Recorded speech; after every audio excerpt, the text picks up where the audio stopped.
Cette semaine, je voudrais que nous continuions à progresser dans notre technique de la division.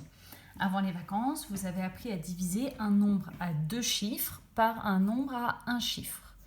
Cette semaine, dans cette vidéo, nous allons apprendre à diviser un nombre à 3 chiffres par un nombre à 1 chiffre. Vous allez voir, maintenant que vous maîtrisez la technique de la division, cela ne devrait pas être trop compliqué.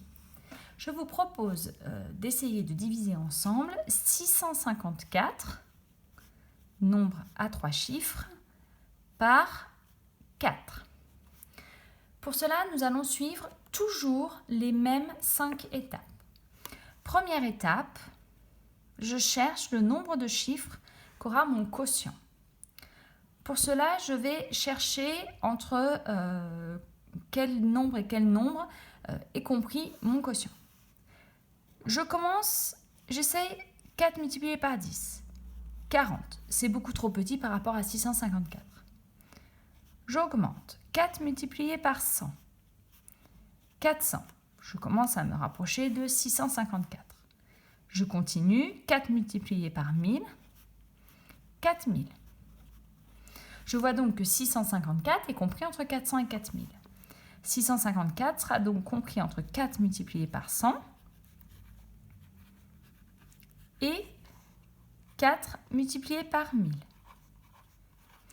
Les nombres qui sont compris entre 100 et 1000 sont les nombres qui ont 3 chiffres. Deuxième étape que vous connaissez maintenant très bien, je pose ma division.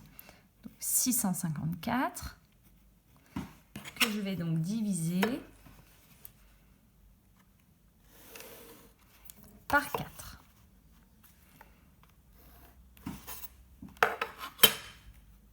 Et je prépare, je sais que j'aurai 3 chiffres à mon quotient.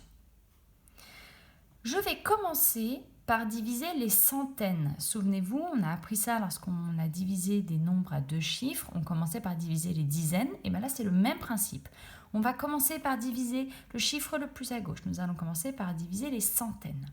Dans 6, combien de fois est-ce que j'ai 4 ? Une fois. 1 fois 4, 4. Je soustrais donc 4 à 6. Cela me fait 2. Et j'abaisse mon chiffre des dizaines, le 5. Je continue. Dans 25, combien de fois 4 ? 6. 6 multiplié par 4 égale 24. 6 multiplié par 4 égale 24. Je soustrais 24 à 25. 25 moins 24, 1. Et j'abaisse mon chiffre des unités. Dans 14, combien de fois 4 ? 3. 3 multiplié par 4, 12. Je soustrais 12 à 14. 14 moins 12, 2. Est-ce que 2 est plus petit que 4 ? Oui. Je m'arrête là. J'ai donc posé ma division. La différence avec ce que vous avez appris les semaines avant les vacances, c'est que j'ai besoin d'abaisser 2 fois les chiffres. Je vais d'abord diviser les centaines, puis j'abaisse le chiffre des dizaines, puis j'abaisse le chiffre des unités. C'est la seule différence. Pour le reste, je cherche le nombre de chiffres à mon quotient comme vous l'avez appris.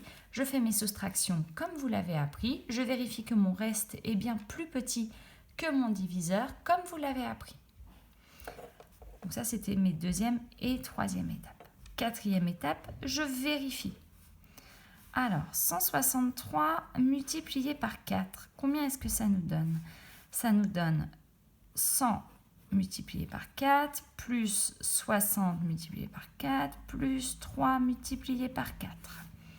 100 multiplié par 4 font 400. 60 multiplié par 4, 6 fois 4, 24 font 240. Et 3 multiplié par 4, 12. 400 plus 240 plus 12, 652. 652 plus mon reste, qui était égal à 2, font bien 654. Mon calcul est correct. Cinquième étape, je communique mon résultat en écrivant mon égalité de la division. 654, C'est donc égal à 163 multiplié par 4 plus 2. Mon quotient est 163. Mon reste est 2. Voilà pour cette technique pour diviser un nombre à 3 chiffres par un nombre à 1 chiffre.